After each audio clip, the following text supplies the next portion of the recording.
Hey, folks, this is Tommy. Coming to you live. We're going to be some Free Talk Friday here in a little bit. Jazari is not here right now.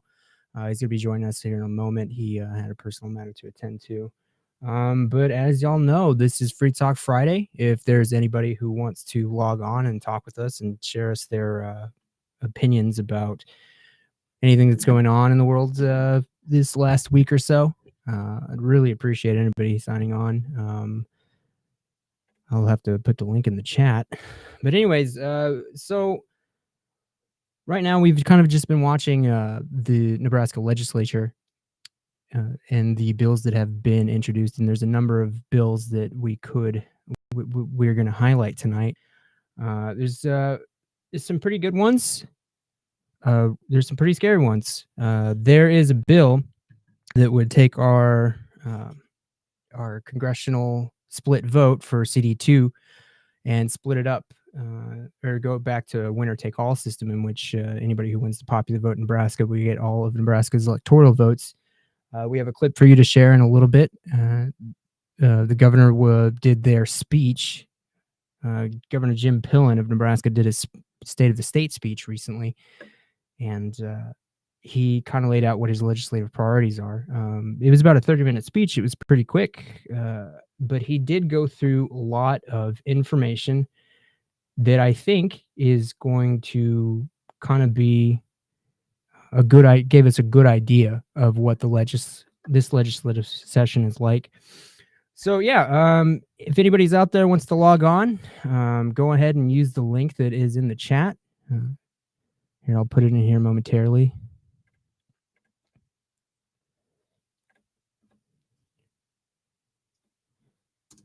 Okay, so I think I got it up now.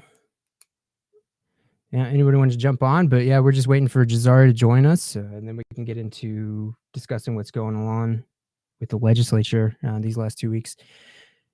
I was actually, I've never really thought about this before, but I've been going through the floor debates on the Nebraska legislature and going through the transcript. I never really thought about this, even though this makes a lot of sense. The first 10 days are actually quite boring. There's not a lot of good debate.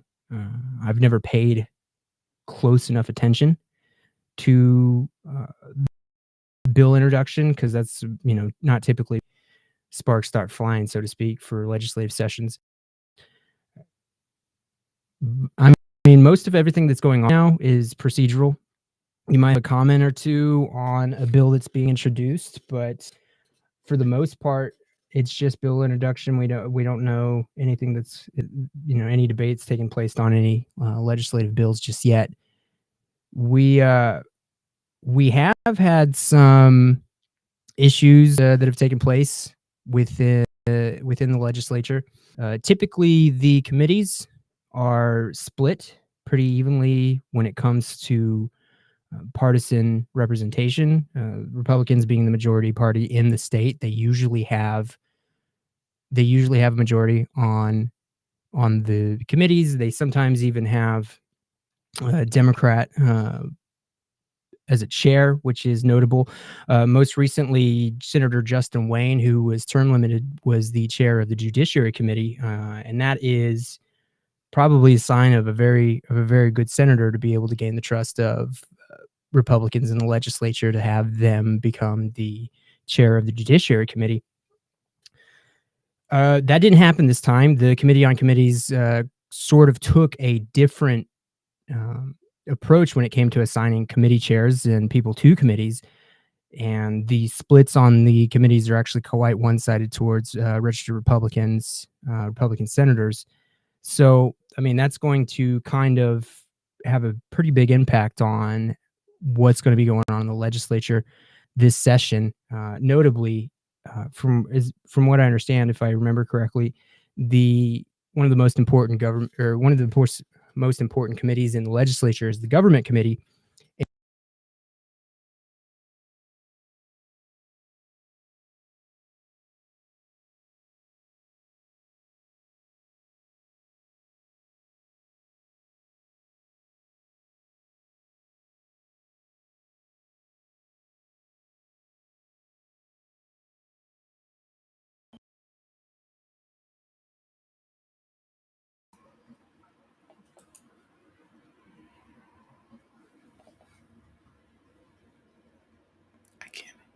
Can you hear me?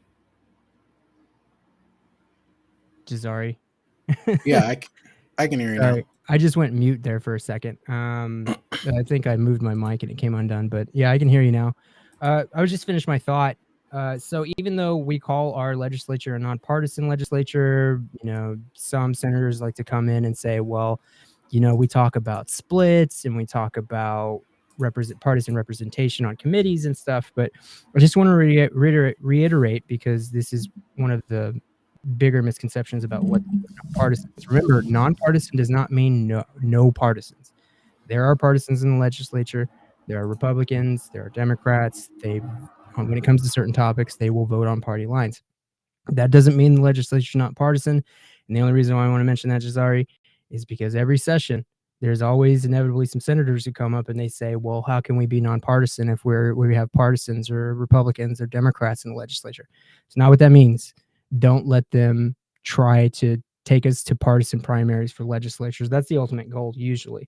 But anyways, how you doing, Jazari? Good, yeah. Co-sign what you said, but can you hear all this background noise? No. Okay, well, that's a good I thing. need to adjust my camera. It's about to be 5 o'clock. Traffic is speeding up, and I face a main street. I'm in my living room right now. But yeah, sorry, I am late. All good, man. Had an unexpected thing I had to go do. So no better feeling than, pulling up into your driveway and then having to leave right away again. All right. Well, go ahead, and I'm going to start uploading some clips so that we can go to later. So, okay. Yeah. If you do that, there is something I did want to talk about. So, sorry, what? What's been going on? Just what's So, okay, so Michelle Obama said that she's going to skip Trump's inauguration. Okay. And people are having a meltdown over that. Leave that woman alone. Well, Trump skipped the inauguration 4 years ago. We're really worried about this now, or that's what I'm saying. Like, leave that woman alone. Yeah. If she doesn't want to go, she doesn't want to go. Her husband, former President Obama, is going. You know what I mean? She was the former first lady. Mm-hmm. Let that lady, let that woman live her life. Like, it does not matter. At the same time, though, yeah, like Trump skipped Biden's inauguration and nobody said that. In fact, that was what actually was the straw that broke the camel's back and got him banned on different, removed from Twitter, and then Facebook and all these other sites followed suit, or social media because platforms, he skipped the inauguration? Including Pinterest. No, because it was him saying, I'm not going to this, I think gave Jack Dorsey and, all those folks who controlled Twitter at the time, they kind of took that as a way to further incite violence. So they were just like, you know what, like, hey, my friend Karen's on. We got somebody joining. Yeah, I don't know if I shared the link in the chat the correct way, but it looks like I did. But yeah, my friend Karen's on. Karen, she it's also in the description. Yeah. For those who that's great. So anyways, yeah, my friend Karen, who might be joining us soon, she testified at the... She is on. Do you want to bring her on? She's in the waiting room. Hey, Karen. How's it going? Good. How are you, Karen? Thanks for the link to this. How interesting. I'm brand new here, so yeah, this brand new platform. Karen, have we met? We've met. I see you all the time in the Capitol, and I tried to go up to you last Friday, but you were going the other way, because I wanted to reintroduce myself and say hey to you again, because I feel a little bit of motherly instinct towards you, because I followed you. I first came upon you during the James Scurlock stuff in Omaha in 2020, and you were a young journalist in the thick of it, and you went live a few times, and you were a huge source of information for us moms at home who were worried about everybody out there, and really paying attention to it. So well, thank you so much. I really do appreciate that. I think you're a neat journalist. So you've seen the wild journey since then. I have, and I'm proud of you. I mean, I just, journalism is incredibly important. So you've really stuck with it. So what are you guys talking about? Appreciate it. Well, it's Free Talk Friday. We talk about just about anything, but I was just about to say that you testified at the Rules Committee hearing yesterday. I feel like that's the most exciting thing that's happened so far. I do have some clips from Pillen's State of the State speech that I want to share, but yeah, did you want to tell us about how yesterday went? Well, it was interesting. At first, they were not going to broadcast it, which was very upsetting, especially considering one of the proposed rules changes is 17 the one that they want journalists out of the executive committee. Yeah. So it's just funny. But enough people pushed back that the clerk's office talked to Chair Lippincott again, and he said okay. And so they were able to broadcast it. I don't think it was recorded though. So the committee hearing? Was it? Yeah, it was recorded. And just so anybody knows, there's just one little piece of information. There was a bill that passed like a year or two ago that mandates that the clerk start archiving videos, and they've actually just gotten that up. If you look at the daily calendar on the legislature, you have the option to download videos, and that's what I've been doing to cut.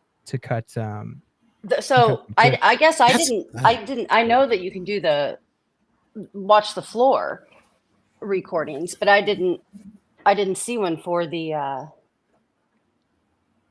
rules hearing. I think it was just overall. Or are you talking about the recording for the floor? I mean, I know the floor. I've seen those. I go every day and look back at it, but I didn't. And it sucks because I much preferred legislative progressive study group because you could watch it on YouTube and at your own pace. Yeah. Are they not doing that anymore? Cindy's not recording. She's the one who helped push through the bill. Yeah, she's like, I'm free. Yeah. Well. Yeah. But but it was hard. I think, how she did that? She had VCRs in her house, or DVRs in her house. Yeah. 9 of them. 9 DVRs. And she would have to, and she testifies in Lincoln. She lives in Omaha.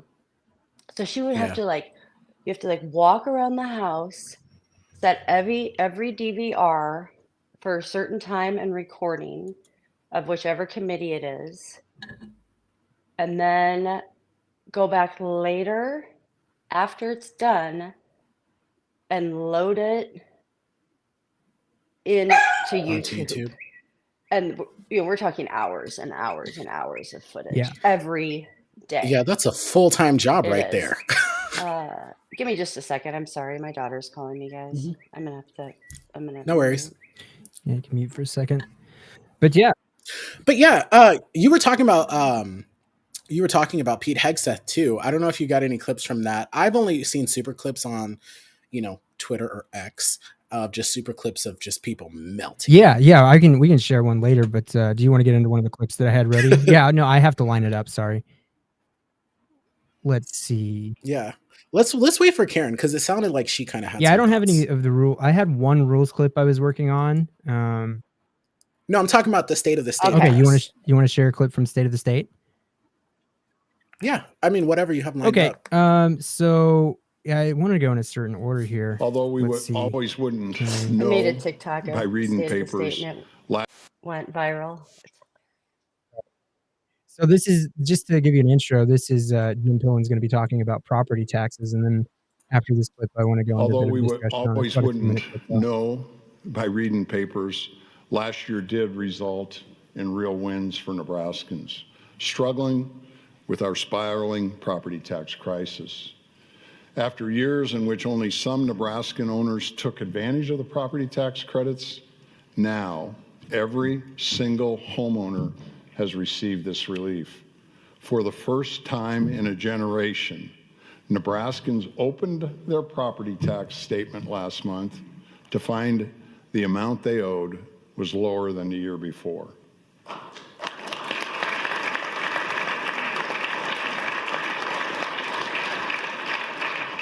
Like many of you, I've been overwhelmed by the gratitude shown by so many Nebraskans for this relief. For the first time ever, the amount of property taxes local governments can collect is capped, with common sense flexibility to allow for public safety, police, and firefighters. But the work's not done, it's just beginning, and we must do more this year. There are leaders in this body, like Senator Clements, who continue to fight to eliminate Nebraska's death tax. By making common sense adjustments to our tax code and making it more competitive with other states, we will invest $200 million more dollars into Nebraska's property tax credit fund. From Harrison to Omaha, Nebraskans of all stripes have recognized how out of whack our property taxes are, and they've become what a burden they put on families, communities, and our ability to grow. They expect us to continue to work to solve it, and I know we will. To shrink government, we must eliminate its obsolete parts. And as I love to say, there's a lot of closets that we need to clean out. It's like, does he really like to say that? I mean, that's great and all, but like, who doesn't want lower property taxes? But at the same time, didn't they like raid the coffers to be able to do that? So yeah, I wanted to start off by saying that we started off the session with a $400 million budget shortfall, right? So I love that skylight in your kitchen. Sorry. Oh, okay. I'll go back there. I thought my fan's No, I'm not dirty. saying you I'll gotta- be real honest. My fan is dirty. I don't want to be here because I'm afraid that you're gonna judge me for a dirty fan. Well, we can't tell, but I'm Okay. not saying you have to stay there. I'm just saying. No. It's just a compliment. Sorry, Tommy. Go ahead. Yeah, it's all So- right. Go, sorry. to start off by saying that this is kind of setting the stage. This is what it feels like to me as he talks about, hey, there's still a lot of work to be done. So we're starting off this session with a $400 million budget shortfall. If they had not passed property tax reform, if that's what you want to call it, property tax cuts just a few months ago, we would have been at a $200 million shortfall. But keep in mind, our special session was only a few months ago, which means we doubled our budget shortfall within just a few months. Now we looked at some analysis on this, or I did at least, and it shows that because of this reform, these property tax cuts, we're expected to have a $3.3 billion shortfall between now and 2029. Great. So That's not real. That's not even real money to me. I don't even understand it. Right. I don't know why that's funny. But it's kind of just like I mean, I know. This is why we want to burn it down. I don't know what the solution is. oh, I'm going to go into some other clips after this because I think. Okay, go ahead, Tommy. I'm just. Oh. God Oh yeah, but bless no, it. I just. What's wanna that talk- number again? So we would have been at 200, but 200 now we're at million. 200 million. Now we're at Yeah, 300, 400. 432 million. Roughly speaking, and the 200 million that it would have been if we didn't do the property tax cuts, that's just from increased agency requests, that sort of thing, personnel. Not that big of a deal. But next to this next piece of information, remember we doubled to 400 million from 200 million in just a few months. We're going to start averaging, and we're going to catch up to this. We're going to start averaging just by itself, just for the property tax cut. We're going to start averaging a $600 million a year budget shortfall because of what they did in the special session. What So we happened? only they cut property taxes by a huge amount in the special session. You remember? He No, was I like, know, "Oh, I do, but yeah. I don't understand why. That's okay. Yeah, I mean, So- it's like the number one thing our taxes go to, our property. I guess property taxes or taxes, but most of our taxes go to school funding, and rightfully so. Nebraskans love their public education system, but the thing that funds our education system the most is property taxes, right? And when you cut property taxes like that, and you increase the I went down 500. It's some help, but it's not enough. Yeah, but it's help at the expense of the public school system is all I'm saying. It's just like, that's one of the best things about Nebraska. But remember, according to independent analysis, they're going to balloon the deficit by $600 million a year going forward just because of that property tax cut in the special session. I can get the analysis for you here in a minute. But I mean, this is intentional.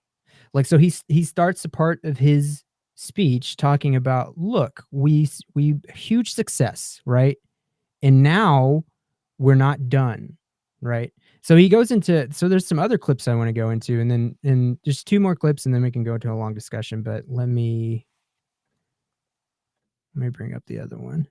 Oh, here we are. Simply put, the work of making Nebraska a low-tax state is far from over. We should remember how we got here, why our tax system is so out of whack. In the past, during a period of deflation, hard for us to remember that, but there were periods of deflation 10 and 15 years ago, our city, county, and state governments grew at an excessive rate. There was little fiscal restraint, and the result was bloated government growing unchecked on the backs of our people. The burden is upon us today to fix it now. To make Nebraska competitive with our neighbors, we must set the example at the state level. Despite dire warnings of budget shortfalls, I'm presenting a budget that shrinks state spending by 0.5% over the next biennium. In fact, if you set aside the increased and unreimbursed Medicaid spending required by the federal government, state spending in this budget is reduced by 2.3%. Even as we make a multi-generational investment in the University of Nebraska Medical Center and significantly increase our state commitment to supporting the mission of Offutt Air Force Base and the Strategic Command. We have presented to you a fully balanced budget that cuts spending.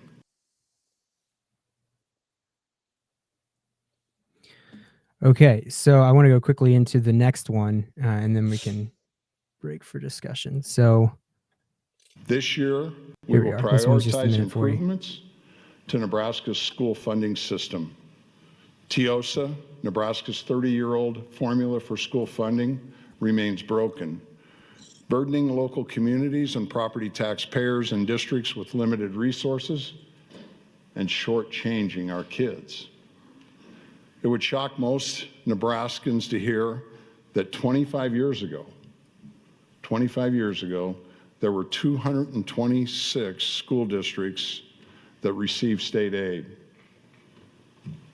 24 years later, in 2024, guess what the number is? 60. That was not the intent with the original law. We are going to have the courage to make serious and lasting fixes to this system. I will establish a blue ribbon commission of experts to cut through the bureaucracy and vested special interest in our current school funding system and recommend a new model for Nebraska, which this legislature will be able to consider and adopt. And along with other technical changes to strengthen TIOSA, Senator Hughes is championing a bill that will honor the state's constitutional obligation to fund K-12 education by increasing foundation aid per student across the state, consistent with the principle that school funding should always follow the student, not the system.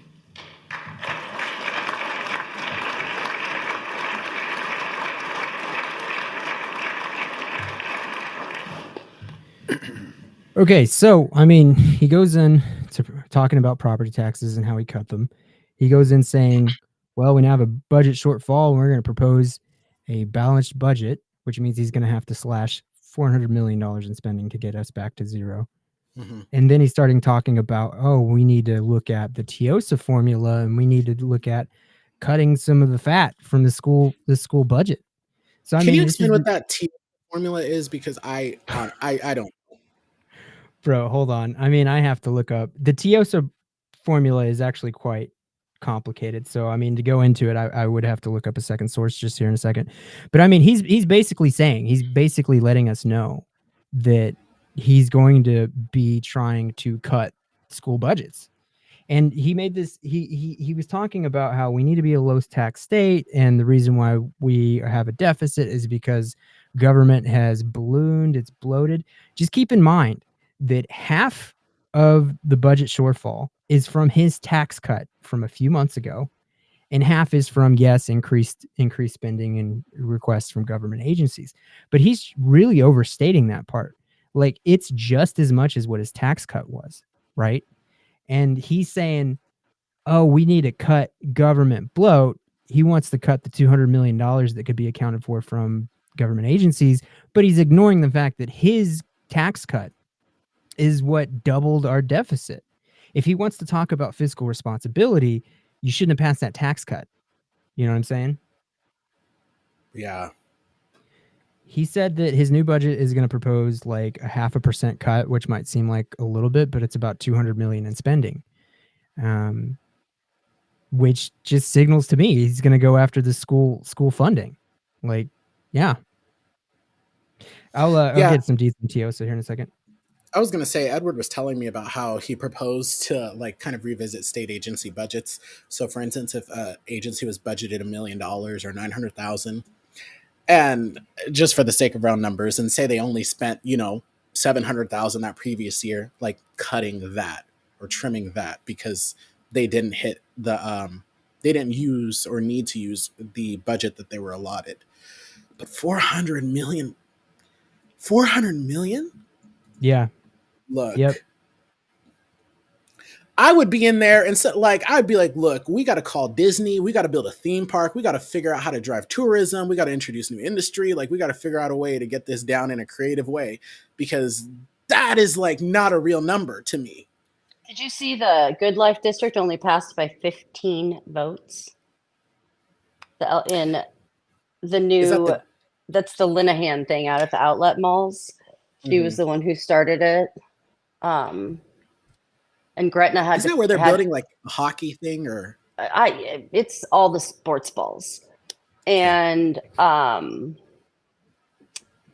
there's big tax incentives, and it's supposed to bring all the people. And Gretna had to pass it, and Gretna passed it by 15 votes, and the main funder of it pulled out or something. So that's a hot mess. That was supposed to be a big deal because it's halfway between Omaha and Lincoln. So that was supposed to be a giant source of revenue. In the beginning, in the first clip you played, Tommy, he said something about keep in mind if we unreimbursable Medicaid expenses, we would be in a different position. In my mind, if we didn't have to pay for the pores and not get reimbursed for it, we'd be in better shape. That's how I looked at it. It felt like he was blaming having to take care of people. Yeah. Because of a federal.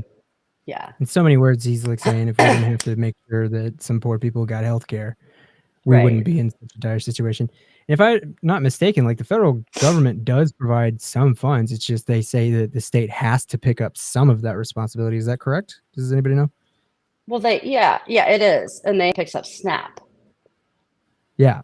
Okay. I was on SNAP. Supplemental nutritional assistance, food stamps. Yeah, they used to be called. They called it food stamps when I was a kid. Yeah, and they actually used to be stamps. Have you also? Did you read the article in the Examiner? Well, two of them. One of them was a commentary from a few days ago from a young Republican, former chair of the Young Republicans, and he really puts Pillen on blast for the budget. And then the second is yesterday, the lawmakers unveil a plan to update Nebraska regulations and cut red tape, and they're calling it the GOAT. Oh my gosh, they're embracing the Doge stuff. You know what I mean? Like, well, that's exactly what it is. They said the legislative package coined as GOAT, Government Oversight, Accountability, and Transparency, is similar to the Advisory Department of Governmental. Yeah. Dude, that our President-elect politicians are Trump just has memeing now. proposed. The memes are into our government. Like Pete Ricketts was giving an interview about how he's part of the Doge committee within Doge caucus within the U.S. Senate. And it's just like, oh my gosh. That's like, Well, go ahead, Karen.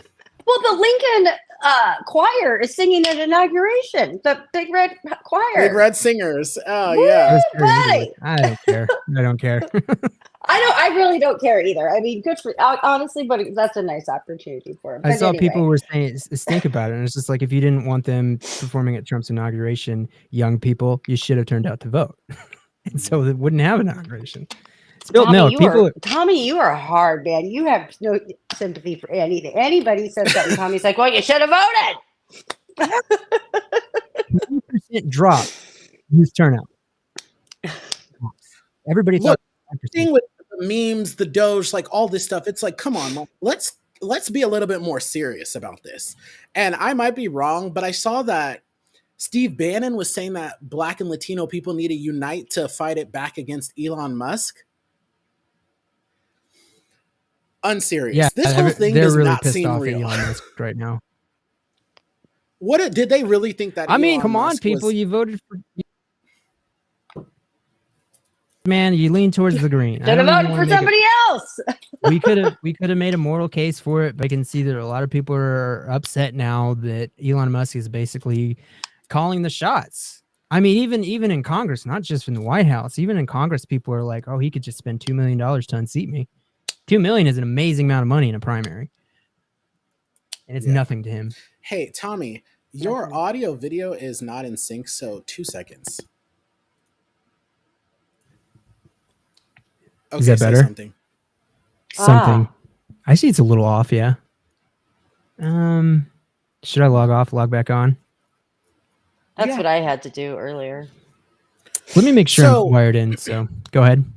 So yeah, the whole thing, like with people getting upset on how Elon Musk is calling the shots, I'm not sure what people really thought was going to happen, because at the end of the day, Elon Musk is a businessman and he's not dumb. So, I mean, like, he knew what he was getting. Personally, I thought he was gunning for a cabinet position, but like, I think what he got was much more stronger, because it's like, he has this money to directly influence members of Congress, right? Like, if somebody doesn't agree with somebody, oh, I'm going to primary you. And like $2 million is like equivalent to, like, you know, spending $2 at McDonald's. It's nothing but like a little ding for him. It's nothing. It's nothing. And now, like, dealing with all of this stuff coming down the pipeline, it's just like, we got to unite to fight against Elon Musk. And I'm not. Yeah, fighting because Elon Musk. I'm fighting at the state level. That's all I can do. Go ahead, Tommy. Can't hear you, Tommy. You're muted. Sorry. Am I all right? Does this seem better? It still looks like I'm a little laggy. And you look grainy too. Mm-hmm. I'm just gonna restart my computer. You guys can keep. You look going, like. Yeah. I'm gonna Karen, throw one thing in the chat though. You guys. Karen, I didn't really. I don't know when you showed up to testify during the Rules Committee, or if you were there during the entire time. Mm-hmm. But I was there until the end. What time did it end? It's 3 hours. I'll be back. Yeah, I think it started at 1:30. I was home by 5, and I drove an hour home. And you got there right at the beginning? Uh-huh. Oh, I got there. I was there for the entire thing. Before I go, I uploaded a clip you might want to look at. It's 5 minutes, so you might need to pause it here and there. So, but I'll be back in a sec. Okay. What did you think of the kind of the rules proposed or changes? I didn't see all your testimonies. But I kind of just had it played on the background. So I think that from what I'm hearing from the senators, there's only one that we're pretty concerned that we need to be worried about. And that is rules change number 22. Okay. I think, is that the Kauth one that has to do with rule change? Is it 22? Yeah. Let me try to. Okay, yeah, it's 22. A 2/3 majority of the elected members present and voting shall be required for the cloture motion to be successful. Additionally, You're not allowed to. I think this takes away present not voting. So what does it do? Force people to actually be. Yeah, Calth will say, and you'll hear it when Tommy comes back. Maybe we can have him queued up. Calth says, you either need to vote for or against something. And if you don't, there needs to be severe political consequences, is what she said. Not severe political consequences. Like you, sometimes present not voting is a severe political consequence. Like, and also this would change the math. And so they went back and forth a lot on this with Senator DeBoer. What, you know, like, is this fair to Brandon, the clerk, to have him like, because if some, Always also if you're not there, okay, let's see. Vice chair of the This is such like wild. I get this is for internal purposes, like for the senators and like the rules they have to follow. But like, just what this could do. What I guess what I'm trying to say, like, it's just hard for an everyday person to read this and understand like what it could mean. You get me? Yeah, I have to reorient myself here. Oh, you look great. Good. Yeah, you look great. Much better. Hey, clear guy. You look like you're back in the United States. For a minute, I felt like I was. What was confusing about some of these rules changes is some of them were like kind of like pretty much the same thing. This one was on the cloture motion, and then the other one was on the filibuster. Is this the one where it's like it slides? It's a sliding scale sort of thing. It's a sliding scale, and if you're not there, voting not or present not voting, that sort of thing. Mm-hmm. Yeah, this was the present not voting one. Then remember when DeBoer then kind of was like, "What are the expectations here?" Because if you're in your office on a phone call, yeah. I'd catch people unawares, pass some otherwise unpopular bills. I mean, same thing. And if you're excused, what happens?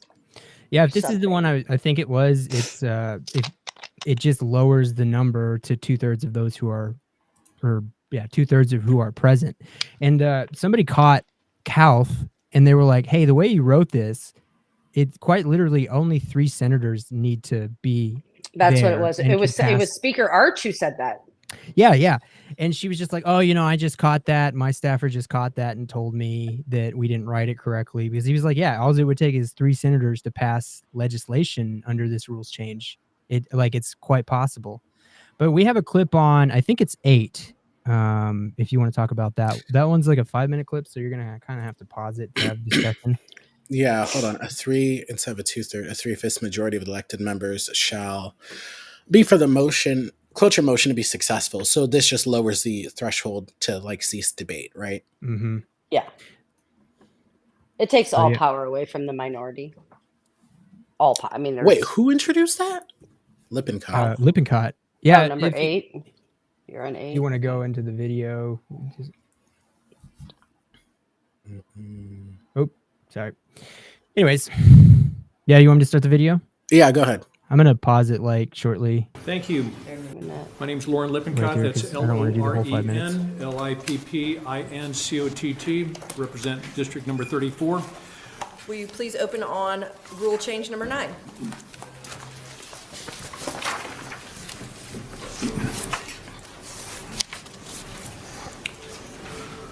Rule change number 9, this makes it so that a, quote, motion for cloture shall be deemed successful whenever passed by 2/3 of the members voting yea or nay with no fewer than 25 affirmative votes.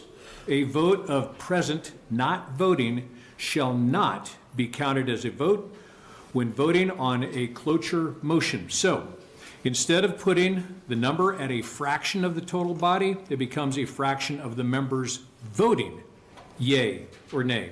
And I do have a chart being passed out around showing the exact numbers. It does have a floor of 25 votes, and it clarifies that it must be a machine vote. And a motion for cloture on a major proposal shall require a 3/5 majority of the members voting yea or nay to pass. And the definition of what a major proposal is, it's in the rules book, which is done by the speaker on a constitutional change. Okay, thank you, Senator Lippincott, for your opening on proposed rule change number 9.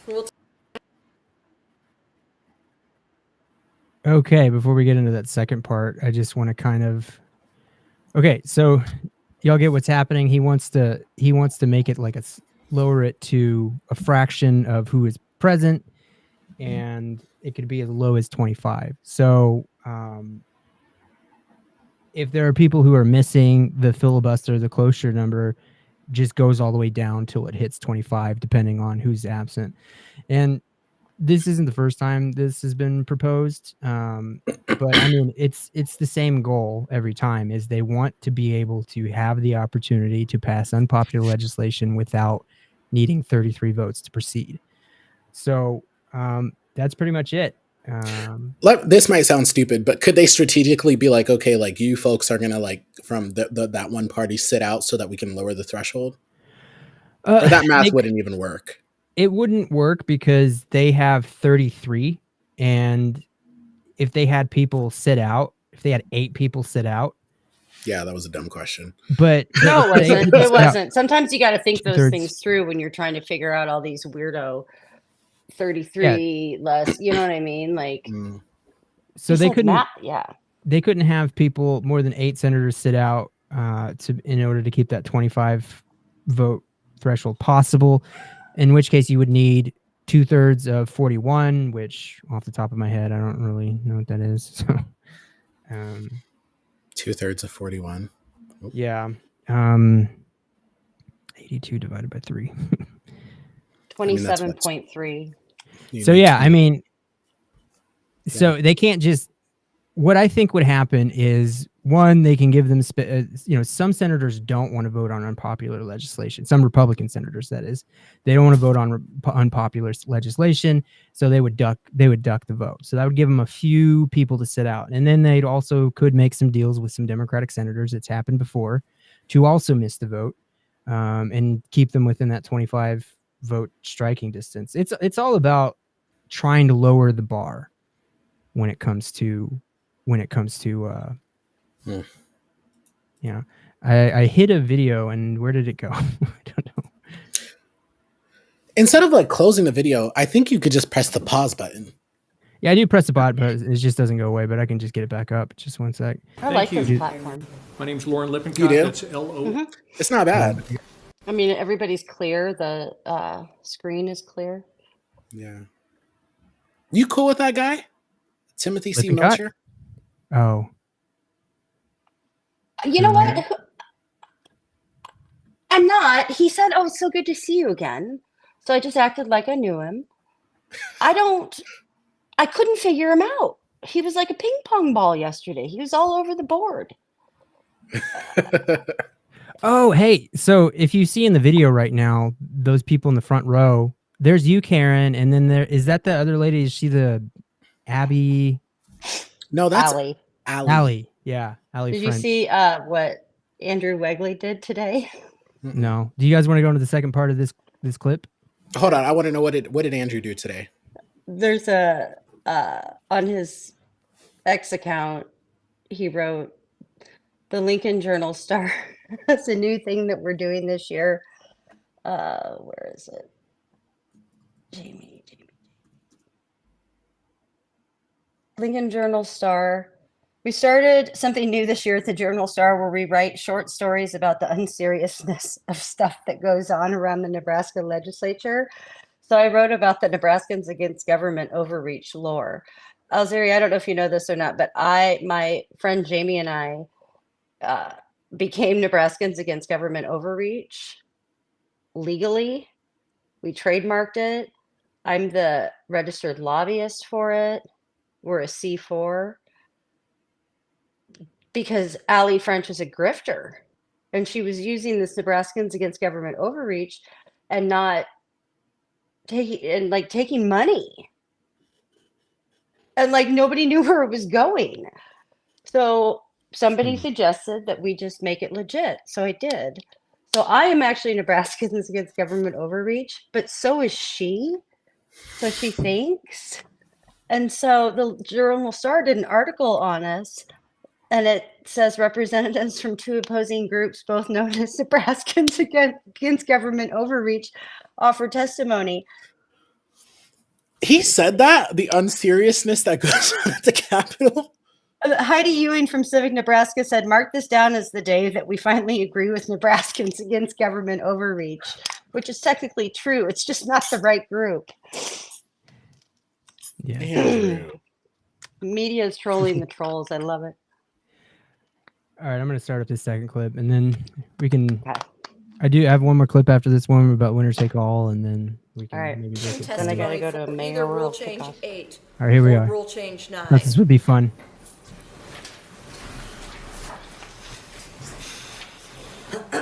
Welcome. This is Karen.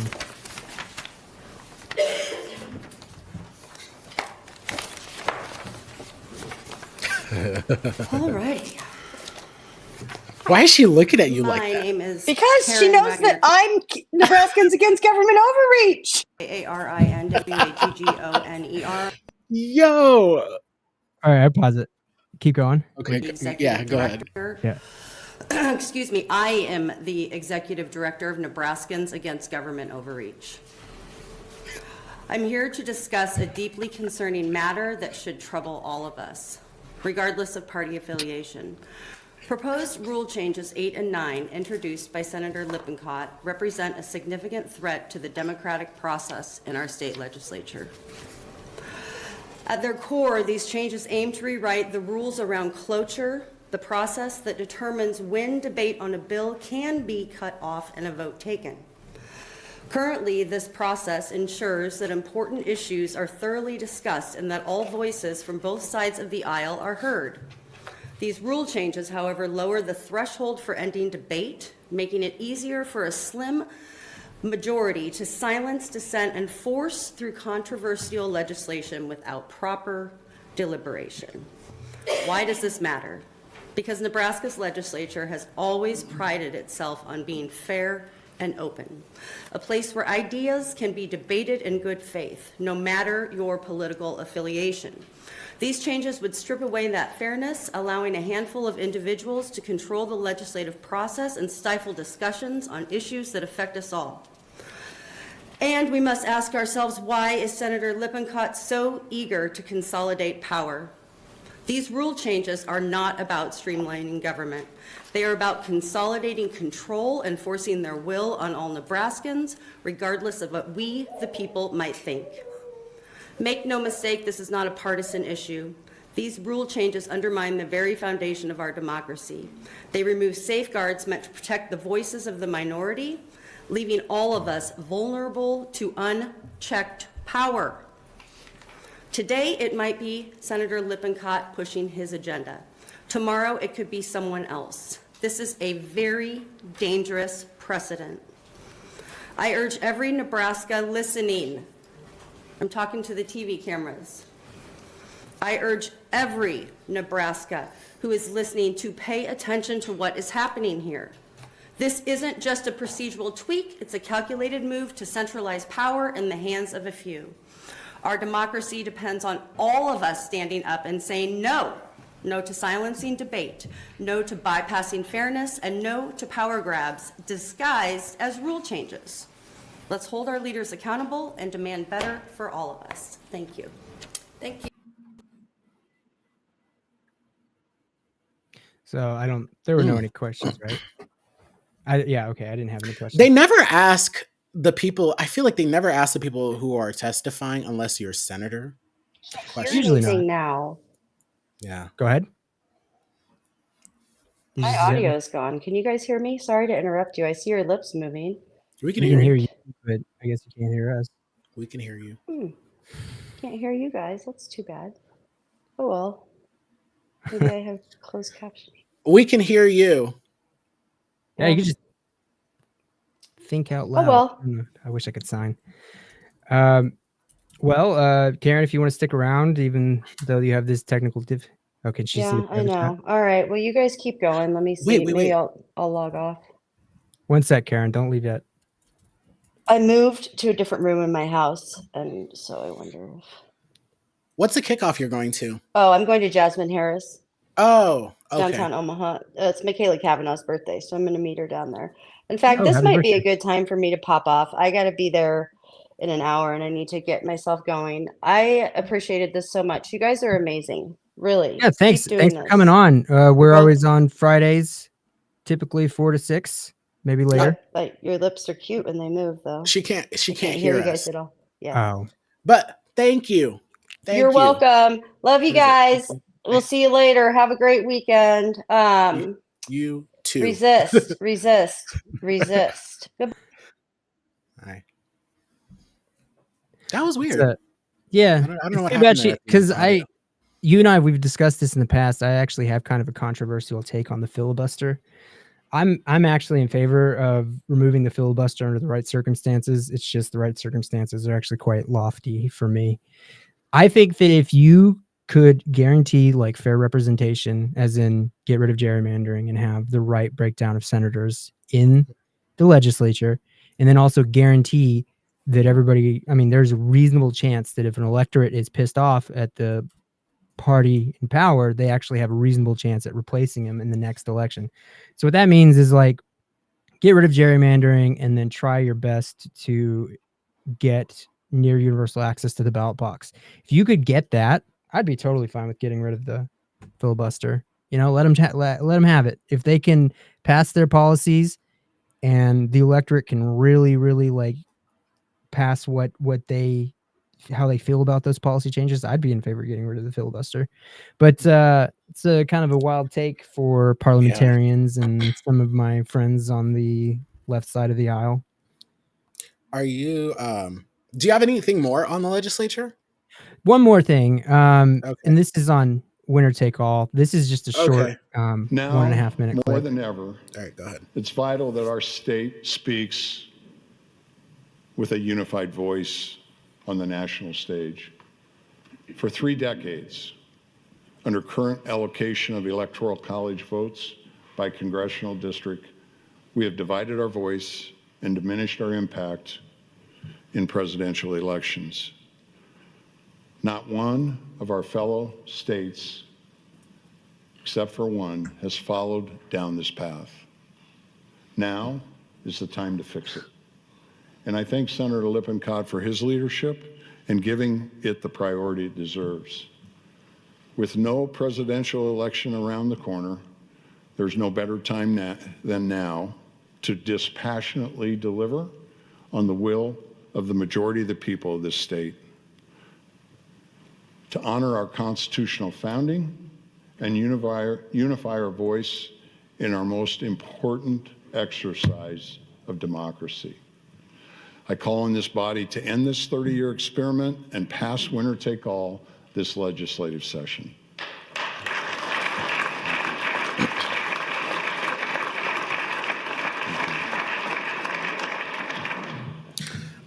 Okay, go ahead. I'll jump in.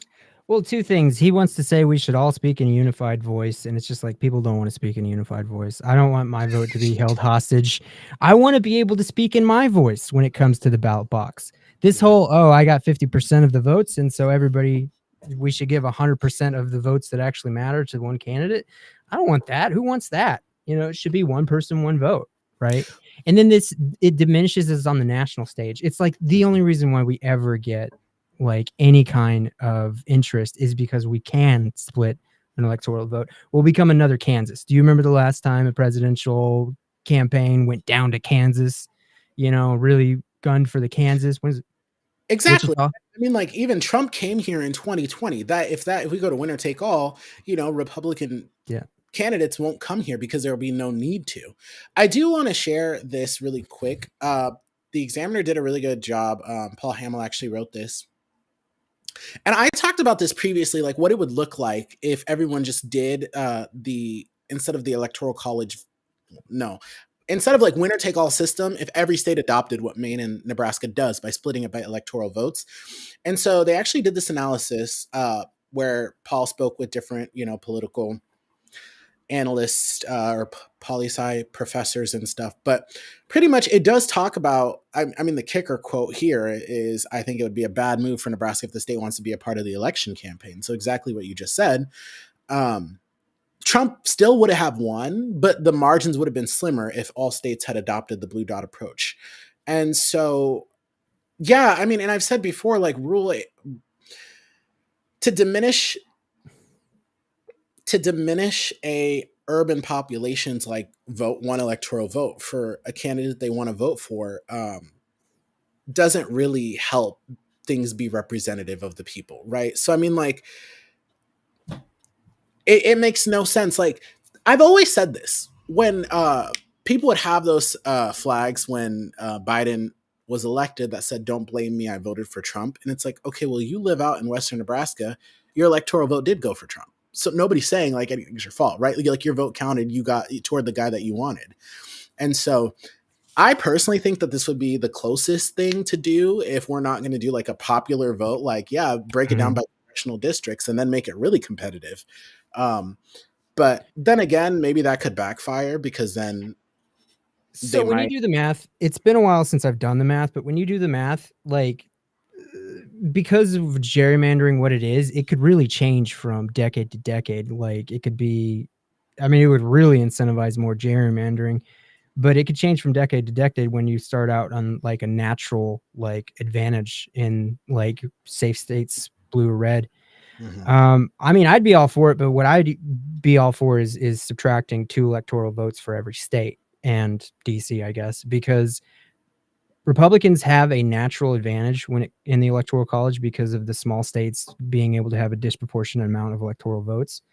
But they would still, like, the small states, the red states, whatever you want to call them, would still have an advantage in the electoral college, just not by much. It would only be by about, when you start off with the base states that are always going to go one way, they'd have about a 10 electoral vote advantage, if I remember correctly. Yeah. So get rid of those Senate seats, and then also try to make sure that your maps are drawn fairly, and then that's how you preserve the electoral college. Because I just want to let my friends know who want to keep the electoral college around.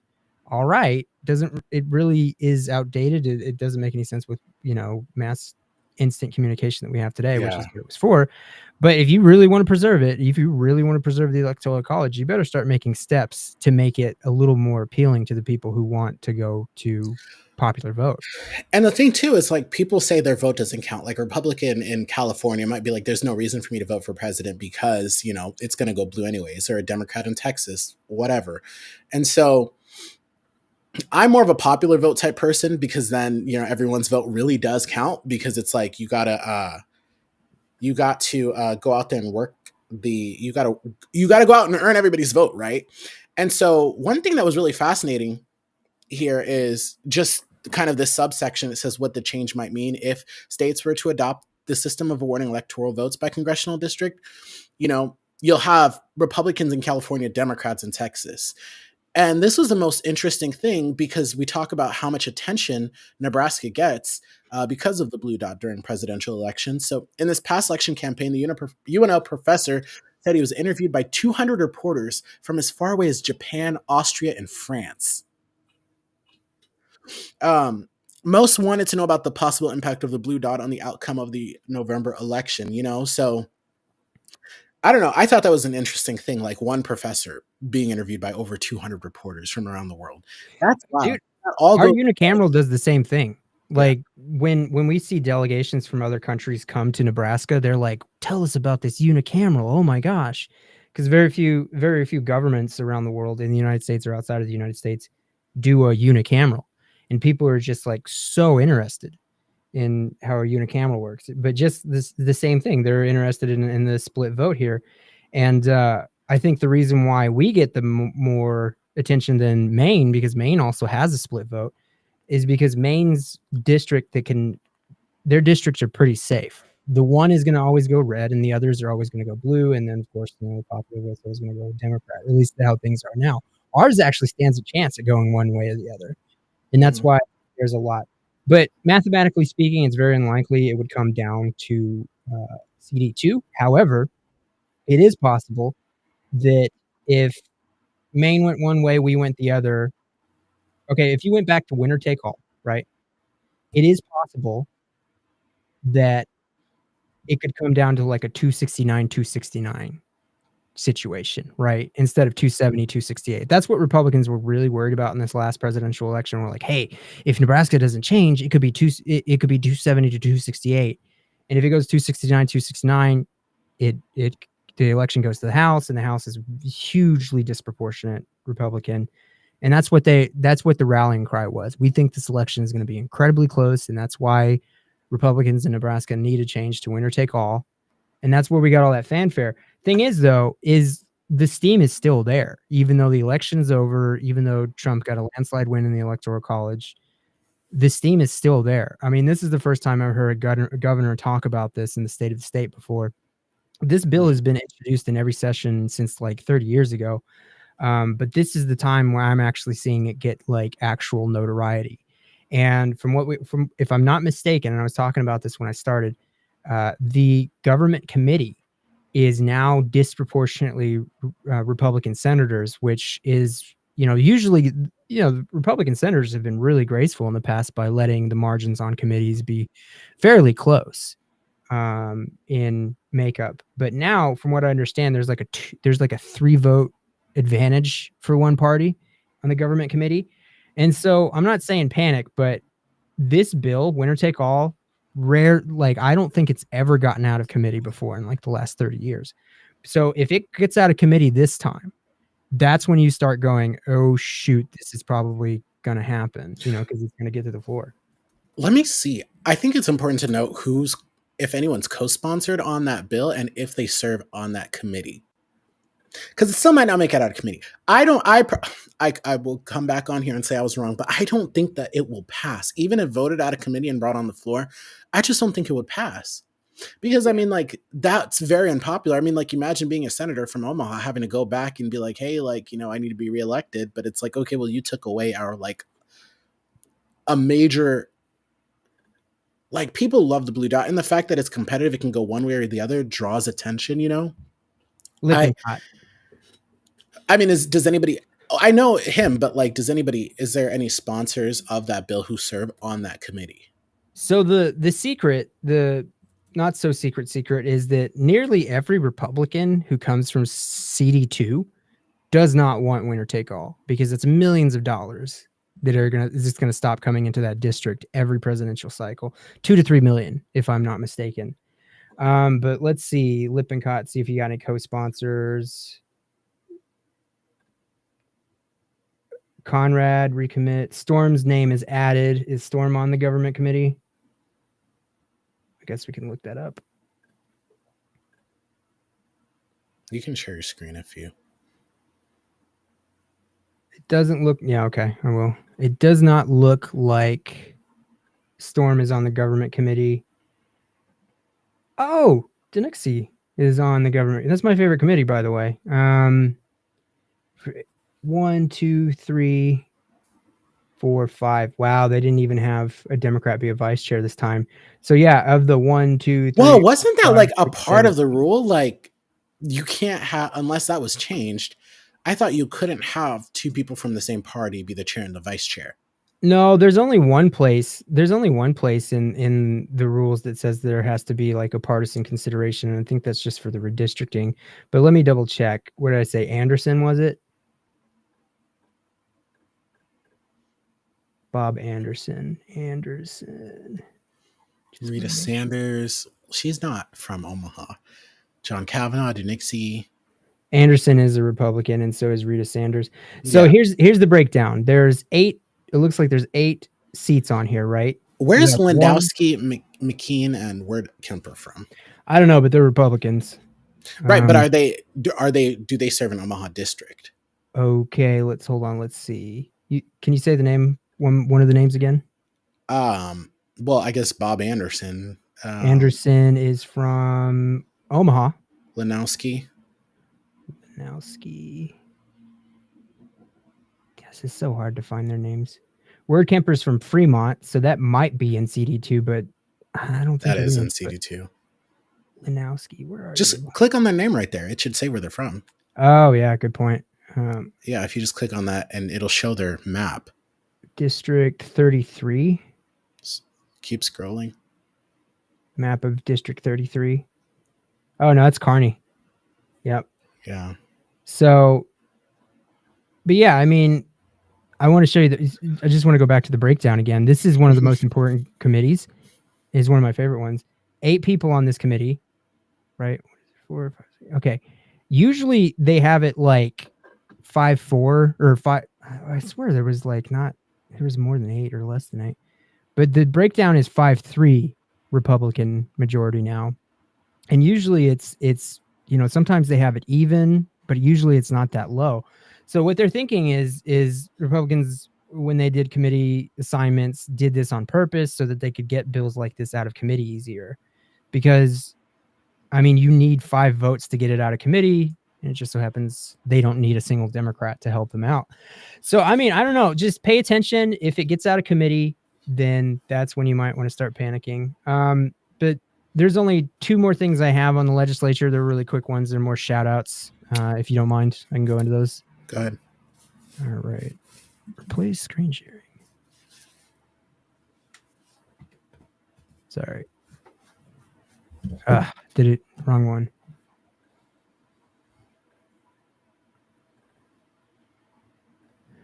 Okay, I just wanted to give a shout out. This is, I'm probably going to butcher his name, but this was introduced by Senator Denixie Guerrera. Never pronounced his last name, perhaps, but he's the one who replaced Tony Vargas. And this is like an amazing bill right here. There are so many housing advocates across the state who just want to see a senator introduce something like this. I think it has been introduced in the past. I think 2019 was the first time, but to see somebody come in and submit this bill, amazing. Good work, Senator. Like, for anybody who doesn't know, source of income discrimination is like when a landlord can look at where you get your money from and tell you they don't want you to live there because of that. So if you're on a Section 8 housing voucher or you're on Medicaid or something like that, they can go, sorry, no, don't want your kind on here. And the sort of myth that is in the landlord community, I guess you could say, is that people on Section 8 or government assistance or anything like that happen to be these people who destroy property at a higher rate. It's not true. There's no evidence to support that. So there are a lot of advocates in the community who try to get senators and even city councilors to like submit a bill like this.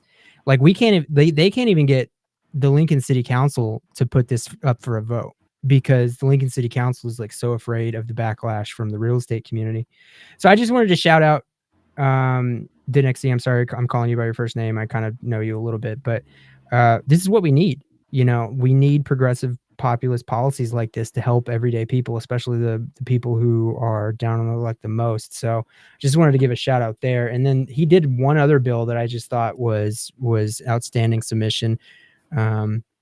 He wants to do required paid maternity leave for state employees, which I just want to say that another great submission. I really hope that he can keep working on this if it doesn't get out of committee this time. But, you know, during the Trump administration, Ivanka Trump worked with her father and lobbied her father and said, I want a bill passed that will give every federal government employee paid parental leave. And I was one of those people.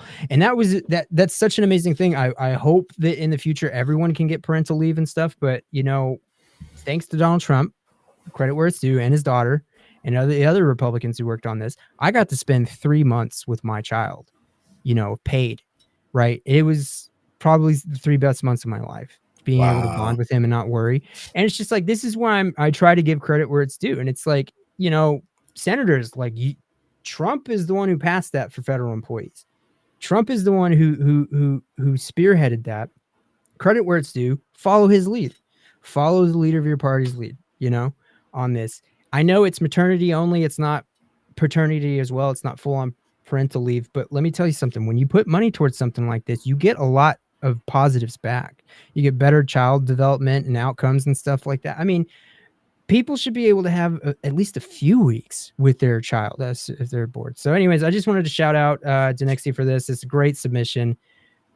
He's got some great bills, and I hope somebody like this like keeps on doing this because, you know, We do have some regressive bills out there. I mean, I guess we can highlight bills later, but I just wanted to reflect on that because I am absolutely grateful for having that time off. And whether I like him or not, for the rest of my life, I'll thank Ivanka and Donald Trump for letting me spend 3 months with my child, Yeah, that's all I have on the legislature right now. We can start talking about the Pete Hegseth stuff if you want. I actually wanted to touch on TikTok really quick. There was a Supreme Court decision that came down today. Supreme Court backs law banning TikTok if it is not sold by the Chinese parent company. So I guess from what I understood, there's like a 90-day like hold. So if an American company expresses interest in purchasing it, then they will hold off from forcing it to be removed from app stores and things like that. The one thing I just have to say about this, a lot of people already kind of know, like, they're saying that they don't want the Chinese like stealing information, whoop-de-whoop-de-whoop. So in protest, people are actually downloading the Chinese version of TikTok in China. Red Note. And the one thing that I really just have to say about this is I'm not like on TikTok like that. I'm not a TikToker, but I know that a lot of people have built successful businesses off of TikTok, being able to sell things on TikTok, have lifted up their families out of poverty because of TikTok, have used that social media platform to better their lives, their family, and those around them, and also spread joy. I mean, like, I remember people, like, it was people on TikTok dancing. I remember when that was a thing. When people were just on TikTok dancing to the latest song trend and stuff like that. Musicians, artists have been able to like break into the industry, become successful because of like, their songs going trending on TikTok. So the argument that this is to protect Americans, you got to understand, some people have built their entire business off of TikTok, and maybe they'll be able to pivot in a way or have, substantial way to continue their business or whatever, their entrepreneurship that they started. But it's like, you really want to talk about pissing people off. It's just like, now you're messing with people's bags, right? And I think everything that people like, one thing Americans agree on is don't come for someone's bag, right? And you're out here fumbling the people's bag. And I just think of how many businesses and how many millions of livelihoods will be destroyed by this. I did see Mr. Beast posted, I don't know if this is true or not, he was meeting with some billionaires on trying to buy a TikTok, but someone was like, look at members of Congress and the federal government and see how much stock they have in Meta. And if this was just a way to, get rid of the competition, which, I mean, I think one thing we've all learned about America, it all comes down to money. It all comes down to the cash, money talks. And if you are not a billionaire like Elon Musk and able to influence people like that, like chances are it's going to be extremely hard to get like things passed, Yeah. And so I don't know. I think this was just a bad move because now like Americans can barely afford their basic needs.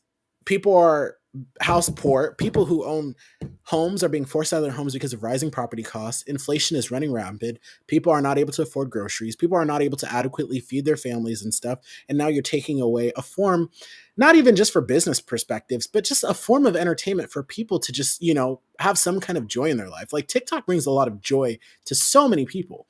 And to take that away with all this stuff compounding, look, you are creating a situation for yourself that I would not want to be in. So that's all I have to say about that. Yeah, I mean, I don't have a big stake in the fight. I just like, this is supposed to be like, we're supposed to be like a free market society, I suppose. But like the national security concerns are another thing. I totally get. However, I will say whether the Supreme Court's decision was right or wrong, one, it was unanimous. And what's interesting is the Supreme Court, whenever it comes to like when somebody invokes national security, the Supreme Court is like quite deferential on that argument. Like Korematsu v. United States, when we had the internment camp cases, the Supreme Court's like, that's one of the worst decisions they ever made. And they were just saying like, yeah, we can throw people in camps because of their ethnicity, all for the sake of national security. Of course we can. And so it didn't surprise me that it was unanimous that they upheld the legality of this ban. Now, there are a few things that we aren't sure. We're not sure it's going to go dark on Sunday.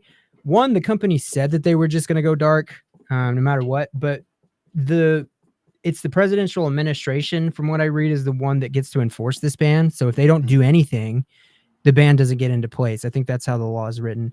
So Biden And Trump said did he's not going express. to enforce the ban. Biden said he's not going to. Yeah, because it goes into effect on Sunday. Then why the hell did he sign it? Well, he signed it, but they knew that it was going to play out through the courts, and it's also in the legislation to say it's up to him to enforce it.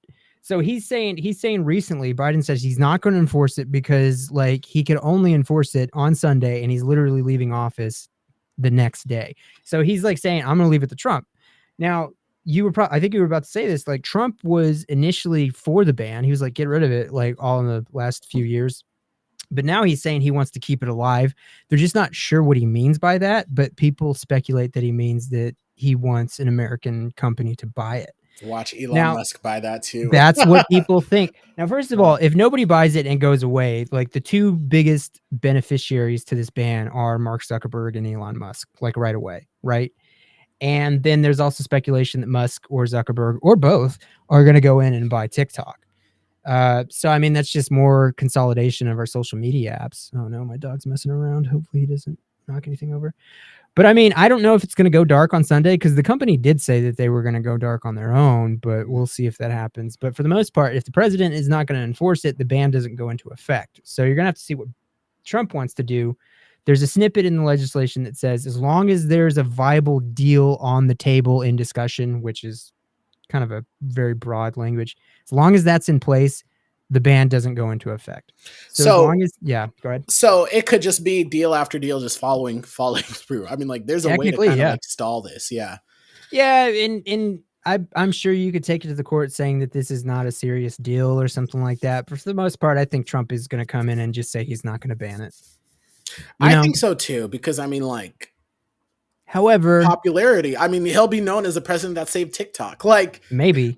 Do you know what I mean? Like, but I mean, he has all the power. And if Musk or Zuckerberg, because Zuckerberg is now a big Trump supporter now, if they go to him and say, listen, we want to shake down the company that owns this, right? And we want you to seriously threaten, hey, this date, cut off, unless you sell. I mean, that seriously would put Musk or Zuckerberg in a pretty good, like, position to negotiate, like at a much reduced price, because it sounds like Trump is going to have all the power to enforce this ban or not. So yeah, I don't know. We'll see if they self-ban or if apparently Biden doesn't plan to ban it on Sunday night because he's not going to be the president the next day. So, well, the other thing too is that this is just like pissed off a lot of people, just knowing that the federal government even took this step. I mean, after people lobbied their senators, their Congress members and stuff. And I think the number one consensus that I've heard is this is what the federal government was able to come together on, right? Like this is the bipartisan legislation. This is what's so pressing. National security. Every time something happens to be about national security, you see everybody fall in line. I mean, it's Patriot Act. Patriot Act was a super popular bipartisan piece of legislation, and it was super draconian. If I'm not mistaken, that was a piece of legislation that allowed the NSA to basically spy without a warrant on the entire American population. You know, if you were like 3 degrees separated from a suspected terrorist, you could be surveilled, right? Something like but the thing is you know somebody who knows somebody who knows somebody who knows somebody who might be a suspected terrorist. I'm sorry, just the amount of people 4 degrees away from you, 3 degrees away from you, it's millions of people. Right. And then when you get them roped in and stuff together, you find more suspected terrorists and stuff. But when it comes to national security, it doesn't matter if you have a D or an R next to you. If national security experts or people with money have convinced you this is dangerous, then you're going to see a lot of bipartisan support.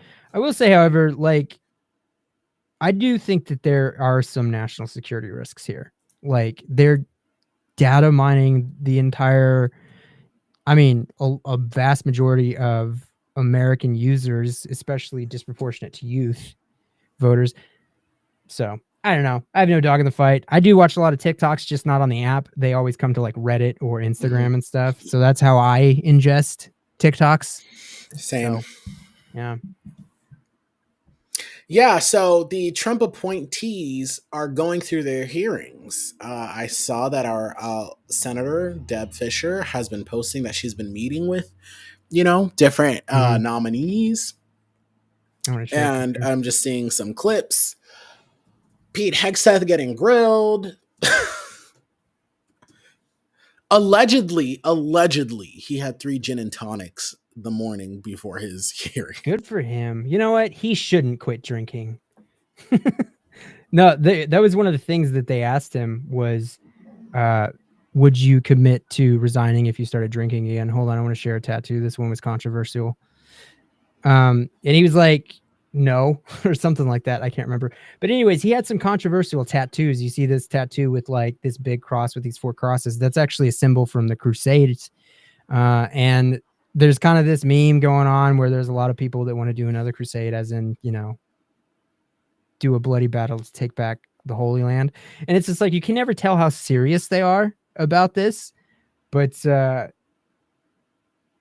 course, this movement has been co-opted by and in some way by white nationalists, because it's kind of an anti-Arab thing, right? It's kind of an anti-Arab Middle Eastern nation thing. They want to be able to take back the Holy Land, so to say. And you know, you can't really, when you're reading about these people who largely congregate online, you can't tell if they're being serious or not. But there is like a connection to like white supremacist groups and stuff, and they're thinking like, well, could this be construed as like a sort of tangent racist sort of thing? So he's been getting a lot of flack for that because he's being connected to a movement that could be potentially controversial. And this one, I don't remember how to spell it, but this is Latin that essentially means, let's see, is like a call for.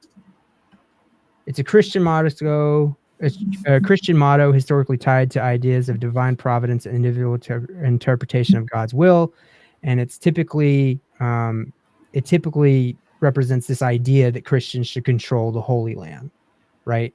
So he was getting in some trouble for this, but I don't know. I mean, they were trying to make the case that he was at least white supremacist, like tangent or something like that, and I can see where this would be controversial. But yeah, I mean, we can go into some clips on Pete Hegseth, some of his exchanges if you want. I mean, to the point where it's the question is, if we confirm you, will you commit to stop drinking? Like, that's insane. And this to be the Secretary of Defense.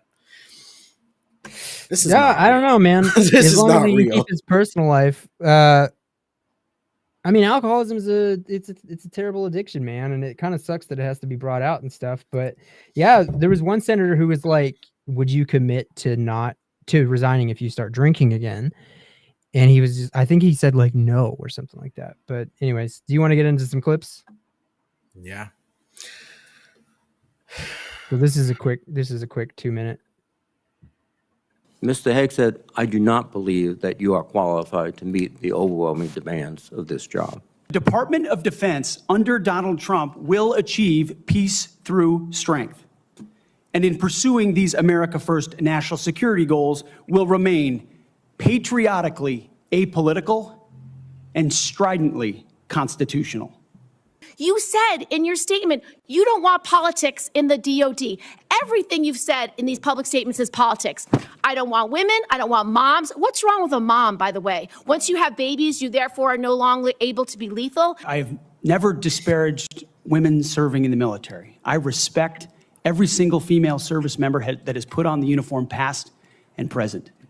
My critiques, Senator, recently and in the past, and from personal experience, have been instances where I've seen standards lowered. Would you use our military to take over Greenland or an ally of Denmark? Senator, one of the things that President Trump is so good at is never strategically tipping his hand.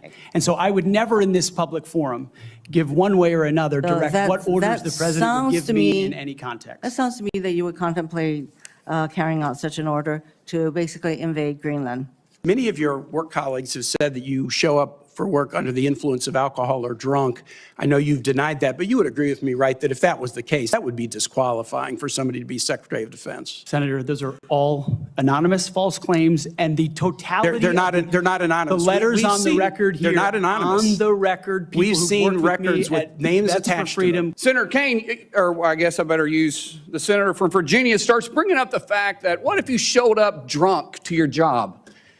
How many senators have showed up drunk to vote at night?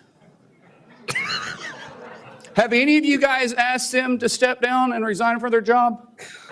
And don't tell me you haven't seen it, because I know you have. I don't want a long answer. Yes or no, have you led an audit of any organization of which you were in charge? Senator, in both of the organizations I ran, we were always completely fiscally responsible. Yes or with the no, money did that you we lead had. an audit? And the way yes my or leadership no, has did you lead been an audit? stated Yes or has no? been completely What are you afraid of? You mischaracterized. can't answer this question. Yes or no, did you lead an audit? Do you not know this answer? Senator, every Yes or part no? of my leadership Yes of these or no? organizations, Yes I'm not a perfect person, but redemption is real.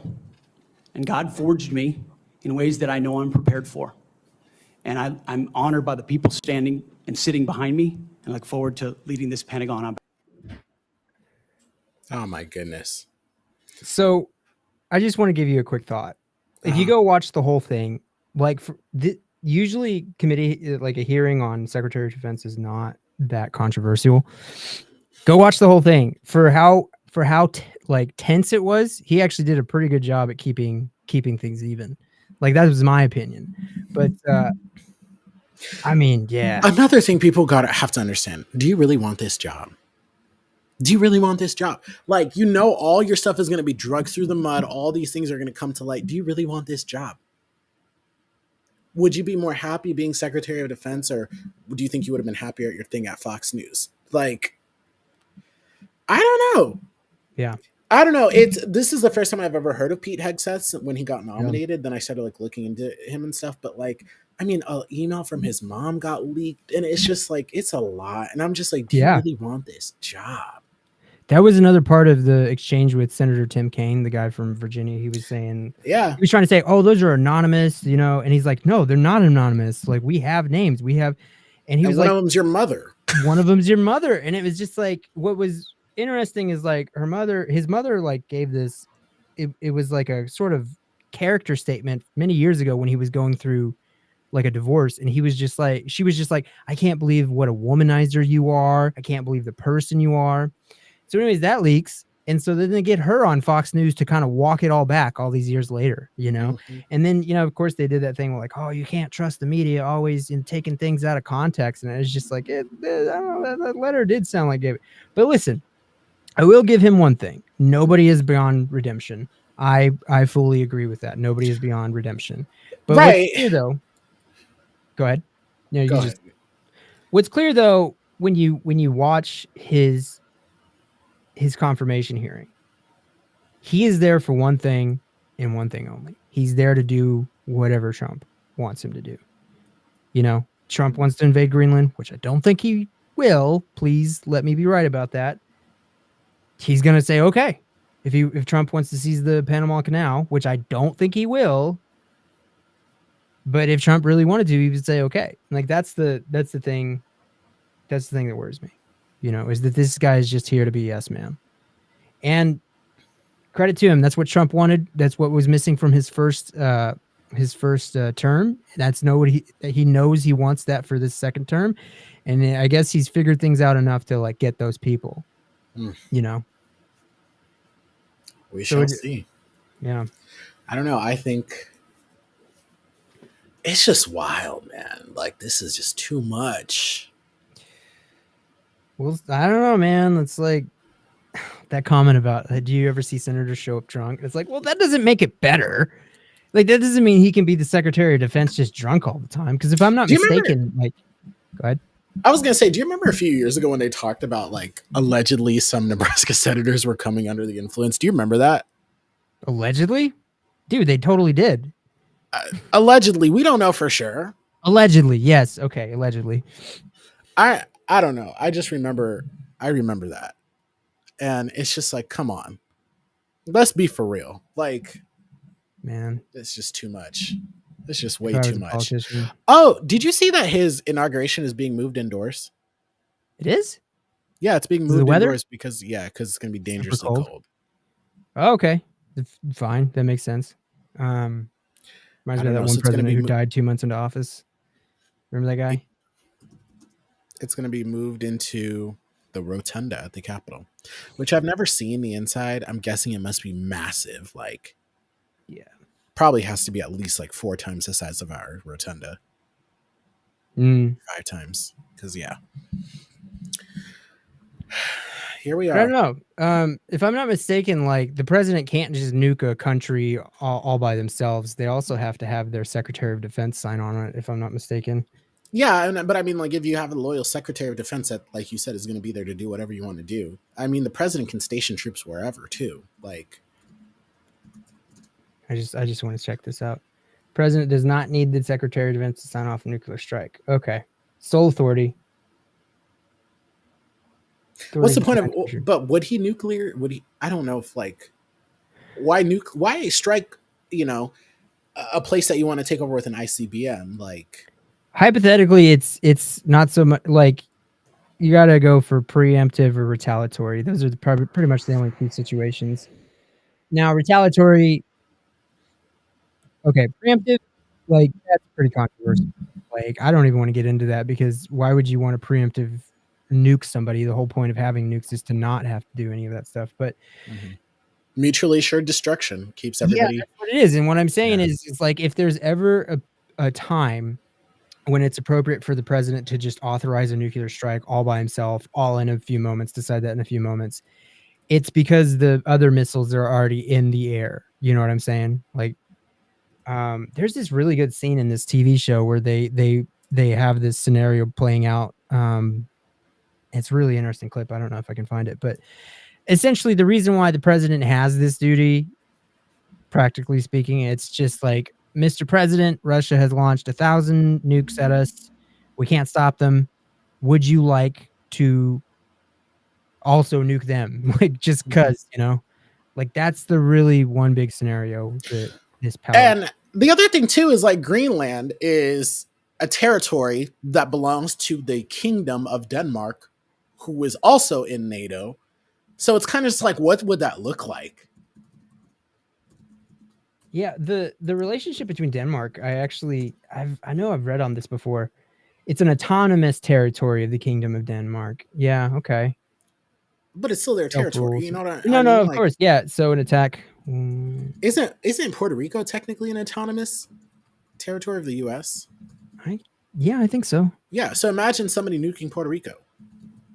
That'd be crazy. Oh, are we gonna nuke Greenland? I didn't know that was on the table. Well, you were talking about that. An attack on Greenland would likely be considered an attack on Denmark, and because Denmark is a member of NATO. Yeah, so this is another reason why I just think it's all kind of memeing and stuff. Like, I don't think we're gonna get Denmark. Panama, I guess, could be more likely, but because they say that the Chinese are exerting a huge amount of pressure on the Panama Canal, I guess. But and I feel like Denmark is like never in some mess. Like, I feel like Denmark is, you know, doing his thing over there. Like, it's kind of like when the tariffs got thrown into Canada. It's like, what did we do? Like, all of a sudden, I like Greenland. We should take Greenland. And Denmark is probably like, we didn't do anything to you. Why do you want to come and take our... Mercedes said, I didn't even get a notification today, and that makes me sad. I am so sorry. Yeah.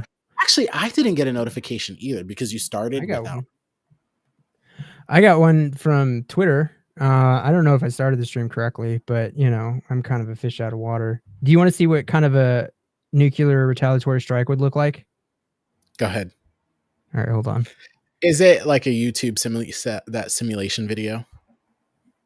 No, not that one. This is from a TV show called Mad. It's a 5-minute clip. What's going on? We're gonna watch the whole. Confidence level? Gather the NSC +5 and kick it to CIC comms immediately. What the hell is it? Early warning satellites detected multiple Russian launches. What? Seligov can't be that crazy. He said he is back after Syria. By launching nukes? Cover Falcon! Cover Falcon! CIA Psych eval of Salnikov indicated volatility and mood swings. We just killed 300 Russians in Aleppo. Mr. President, I have STRATCOM. What do you want, Speaker? Yes, sir. Omaha. Colonel McPherson is on the line. McPherson? Well, General Bradley is off. This is a great show. NSC I need to +5 watch is this. being patched in. Colonel McPherson, what's the sit rep? Mr. President, SFARS is now tracking more than 400 Russian ICBMs. Oh my gosh! The U.S. mainland is tracking in about 20 minutes. So this is Colonel, is there anything? This is what this scenario would look like. This is why the president has the ability to do a strike all by himself. Also, And ICBM is an acronym for International Continental Ballistic Missile. And if I am not mistaken, each one of those could contain multiple nuclear warheads. Yeah. Yep. So when you see 400, that's not just 400 nukes. That could be 800 nukes within that. Yeah, and you saw that suitcase, the nuclear football, they call it, right? Yeah, there's that's always like like chained to a Marine. Air Force. Air Force. And it's Air Force. And so the president carries on their person at all times this you'll see it. Hold on. Yeah. Press play. Initiating night watch continuity of government protocol immediately. Do it. Major, open the football. The football. If you don't launch before the Russian missiles, And then they have to get the they president can into take the out our air. silos, severely limiting our We'd response. lose an entire leg of the nuclear triad. There has to be a better option than just responding in kind to an all-out Russian attack. It'd almost certainly bring on a nuclear winter, killing everyone on the planet. We have to think about that. Nuclear winter is a theory, Russell. The president has to execute what we've been gaming and planning for decades. There's only one way to fulfill your constitutional obligation, Mr. President. Sorry.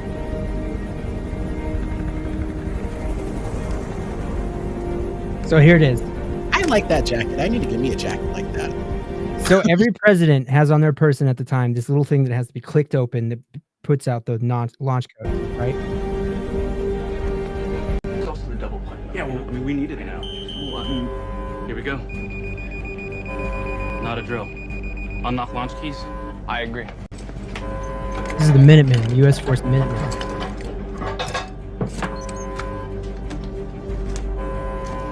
That has to be nerve-wracking. Like, yo, we got to launch a nuke.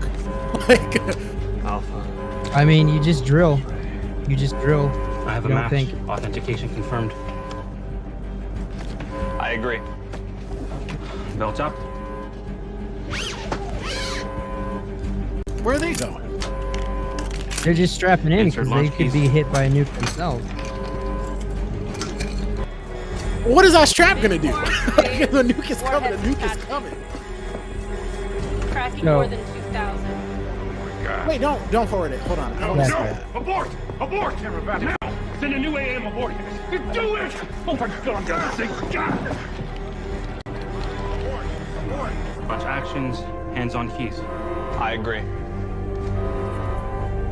Fire on my mark. 3, 2, 1, mark.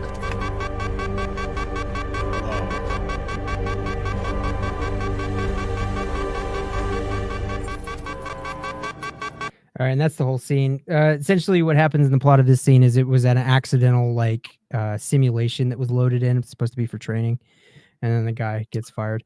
But that's what. Wait. All of that was just a training. No, it wasn't a training. It was No, an accident. I know what you're saying, but somebody fucked up and got the.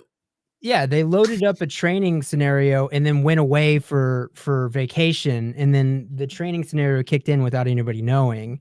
They go into it after this, but that's Wait, essentially so- what. Go Hold ahead. on, I This is a TV show. I know it's a TV show, but you know what I mean? Like, if this is how listen, so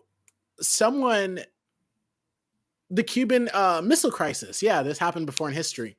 So No, she's probably talking about the Russian. There was a Russian glitch where a guy had to a Russian officer had to decide to launch a retaliatory strike because they had a glitch in their own computer system. Mercedes, let me know if that's what you're talking about. Go ahead, Jazari. But okay, so they probably loaded it and scheduled it before, and then they went on vacation. Yeah, something like that. Because it's not like, oh, I'm going to load this in and then clock out and I'm going on vacation. Wow, Well, I mean, crazy. that's just the plot of that TV show. But I think what the writers, it was the Russian glitch. I'll get some information on that in a second. But the writers just wanted to show you what that process would look like. And come Monday, noon o'clock, Trump's getting that process back. Have you seen what's that movie called? It's the G.I. Joe movie, to where it's like he tricks everybody into not launching their nuclear arsenals. No, I have not seen that. I gotta pull that up because every once in a while I watch that and I'm just like, dang, this is crazy that this actual power exists. G.I. Joe. Oh, that's not. Okay, Cuban Missile Crisis. Never mind. Oh no, you were right, Jazari. That's another one where refused to authorize the launch protocol. Oh no, that does make sense. But what Mercedes was talking about, so this was during the height of the Cold War. A Soviet early warning system reported that the United States launched a nuclear missile, followed up by additional missiles.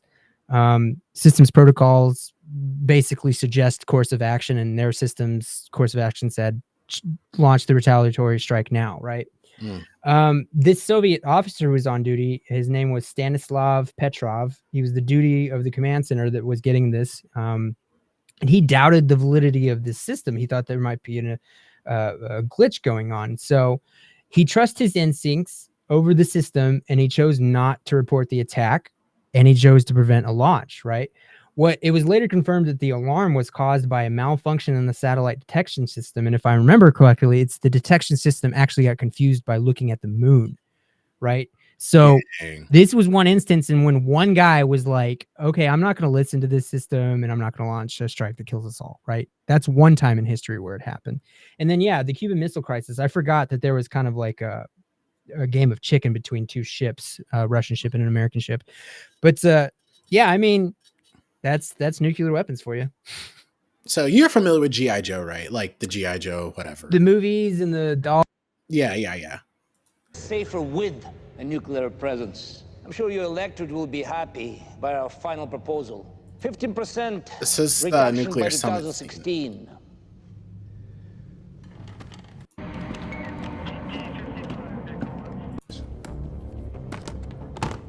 This country is at war with you and you and you and you and you and you.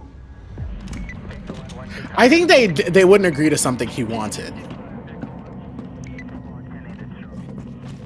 Actually, let me. And you said immediately, nuclear closet.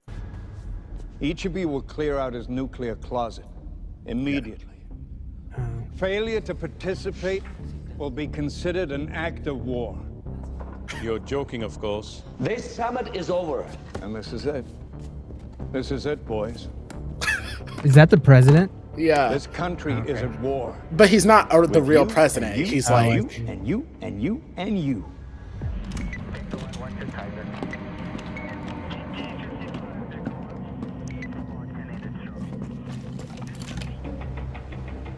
Delta team in position. Echo, you're a go.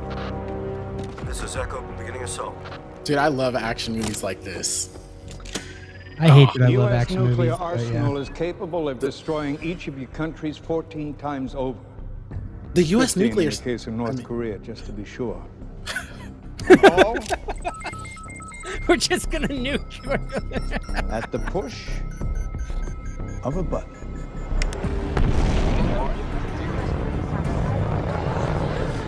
Obviously, I think.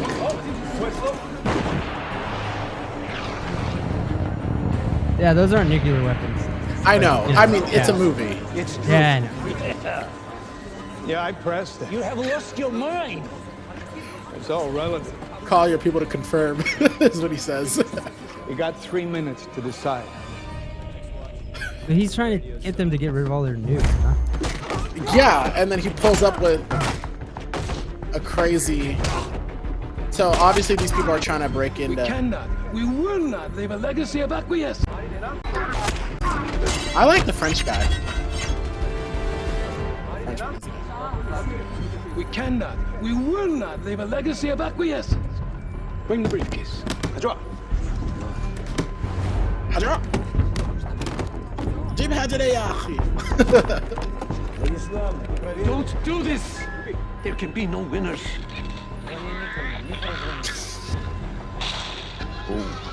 High score. Let history record. Who was responsible for this madness? And this is where it gets crazy. Launch. Oh, they're launching nukes at each other. Okay. I mean, that's what would happen. So then everybody just starts like. And then Launch.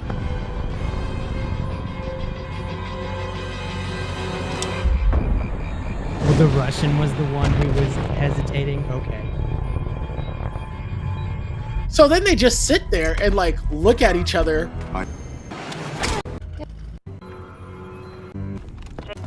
So then they just sit there and just watch.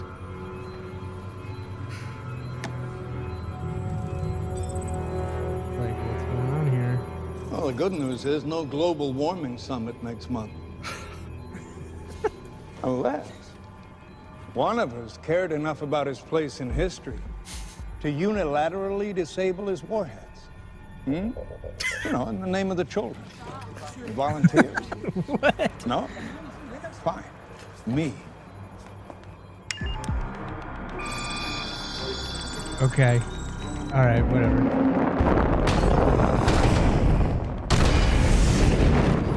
They're just like, what the freak, dude? I think that's a lot of nuclear. Call your weapons. people to confirm. He's like, call your people to You're confirm. a complete lunatic, says the man about to destroy Asia. Come on, who's gonna follow suit, huh? You're really gonna stand by and watch as Earth is destroyed? A boat. Oh, that's clever. He's just destroyed their entire nuclear arsenal. Yeah. All the nukes are gone. But here's the thing, he has something better than a nuclear weapon. I figured North Korea for last. Gotta love the little guy. Gentlemen, welcome to a nuclear-free world. Okay. All right. Gosh. That's interesting. I really want you to see this last part. Dude, if Trump pulled something like that off, jeez. Like, be like, okay, fair play. Sir. G.I. Joe,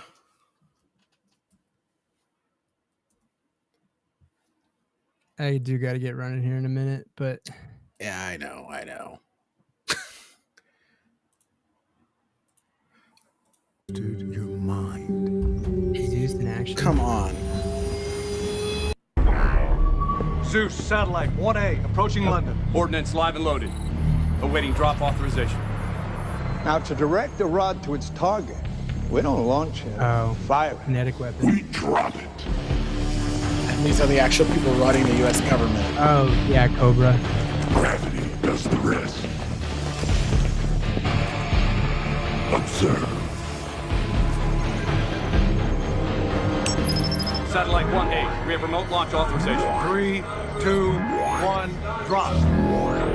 Oh, yeah, no nuclear fallout. It's kinetic weapon. A rod touches down 8 times faster than a bullet, and with a force significantly greater than a nuclear warhead. I'm just None like, of how the did they fallout. not know the U.S. had this? Oh, yeah, I mean, it's a movie.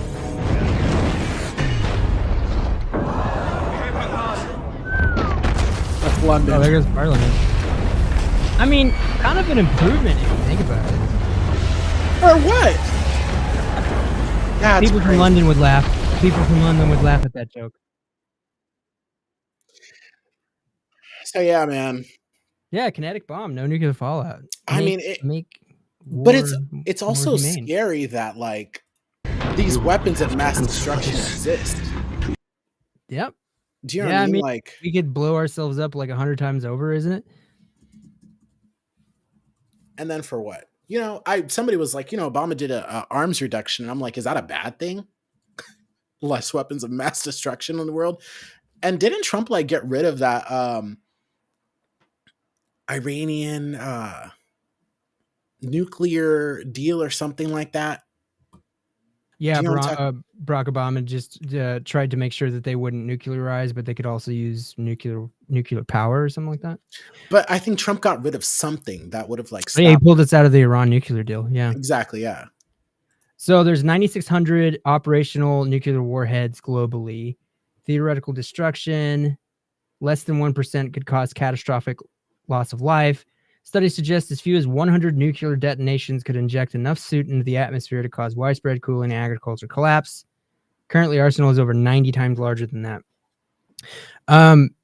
Crazy. When you look at like declassified documents from like the 1950s, like arms race, there was a guy who came along and he, I want to say it was a hydrogen bomb. He like theoretically there is no limit to how big a hydrogen bomb could be, right? You could just build one as long as you got the materials. It could be, So he designed one that would be enough that no matter where you set it off, it would kill everybody on the planet. And like some American governments were or American politicians and national security officials wanted to fund that. Like they like laid the groundwork to get that program started. But in the end, like people were like, well, why would we want a bomb that kills everyone? And it's like, well, you know, that's kind of what the arsenal is, but he never got funded. I want to say I could look into that, but that's I think it's just to be like, I mean, to just have power like over everybody, right? Like, yeah.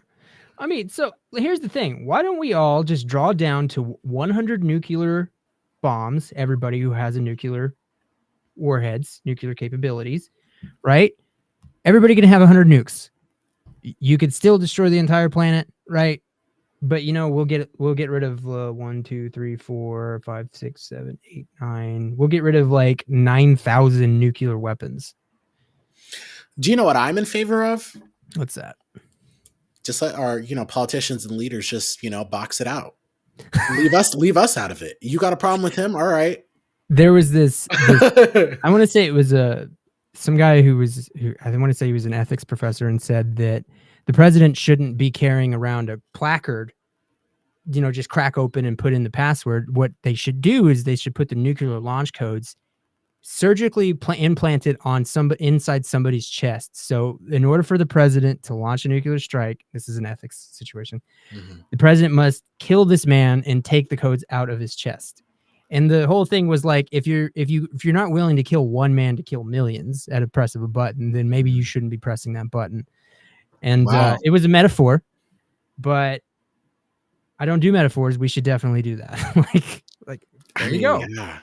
You know? But then again, like, would it be the president, or he would just be like, yo, like take him out back and bring that out? I don't know. Maybe. We'll see. You know what I think? And here's a pretty radical one, and people don't take me too seriously on this one, but what I think we should do is if we keep the death penalty, fine. But you have to make it to where somebody on the jury will be randomly drawn to be the one to carry out the sentence. That person. So then it's like, well, if you really believe that they should be put to death, but you're not willing to swing the sword, or alternatively, make every judge who passes the sentence. I mean, sometimes you get bench trials, you know. I mean, what Megan Hunt introduced that amendment to be a firing squad by the members of the legislature. Yeah, there's a quote from a fantasy novel that I like where it's just like, you know why I'm the one who executed this person? And the person was like, why? It's like, because you should be able to look them in the eye and tell them why they're going to die and then carry out the sentence. And if you can't do that, then maybe you shouldn't kill them.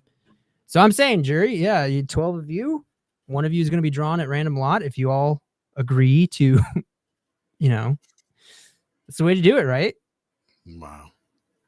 I mean, there's some psychos out there who just be like, "Oh yeah, let me press the button. I don't care," you know. Yeah. All right. Well, I guess that's all we had for everybody. So. Yeah, it's kind of thank you for talk, but thank you for tuning in to Free Talk Friday. We'll be back next week. I'm gonna download this and upload it to every place that you get your audio podcasts. You know, if you want to go back and listen to it again. So, yeah.